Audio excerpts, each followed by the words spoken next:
Chief Secretary Farley Augustine is claiming police investigations into the leaked audio clip are being guided by members of the People's National Movement. Chrisia Douglas reports.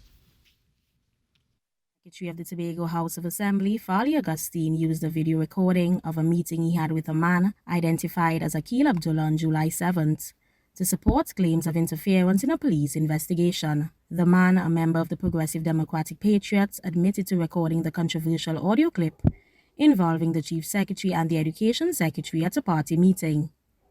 In the video, he also claimed he had been collaborating with members of the People's National Movement. The gentleman said, and I quote, "I was approached by Ansil. We spoke, we had an agreement. I also met with other PNM affiliates. I also met with the infamous Warner Keon. That too is on my phone. And we planned to discredit, disgrace yourself primarily, and the administration, the current administration. Week before Friday, I went to Trinidad.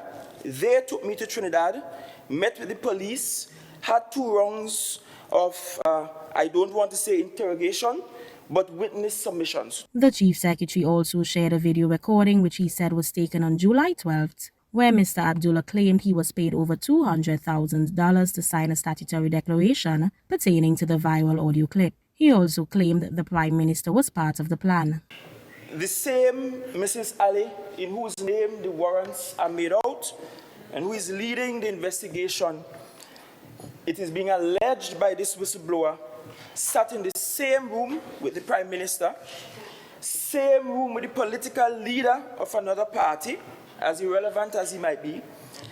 And, Madam Presiding Officer, this information was brought to me before the warrants were even done and issued. Mr. Augustine said he has taken legal action. I have since given my attorneys instructions to write the Commissioner of Police, the Director of the Police Complaints Authority, the President of the Republic, the Director of Public Prosecution, and any other agency responsible for carrying out justice in this country.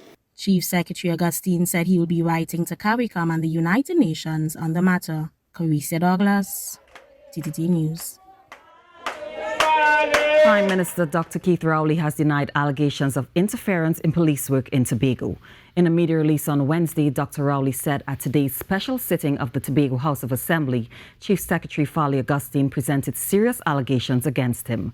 Responding to the allegations that the Prime Minister had been in contact with Akil Abdullah, an officer of the Progressive Democratic Patriots, and other persons in an attempt to interfere with police work, Dr. Rowley denied knowing any person by the name of Akil Abdullah and that he has never met with any such person. He stressed that he has absolutely nothing to do with any of that story or action, as described by the Chief Secretary and the said Mr. Abdullah. The Prime Minister also categorically denied knowing, meeting or speaking to Police Inspector Weaver Ali.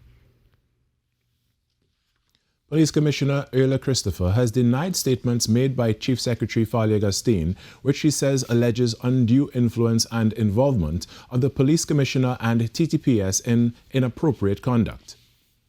Speaking at a media conference to address the allegations, the Commissioner said such claims strikes to the root of integrity of the TTPS and can have adverse impacts on the function of law enforcement.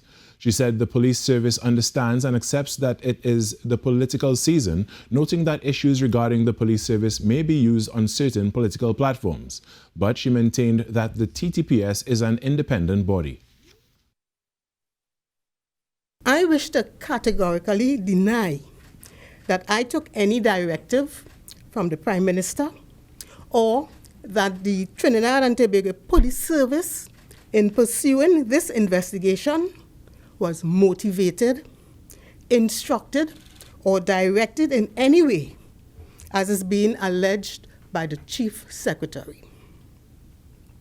I wish to state that, on the contrary, the Trinidad and Tobago Police Service acted on its own deliberate judgment.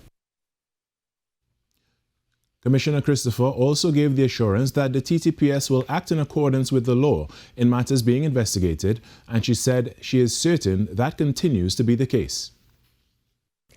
In the face of these allegations, I wish to assure all citizens that I have the assurance of the officers involved, and I am satisfied that the police has acted properly and independently in this matter, and in accordance with our usual practices.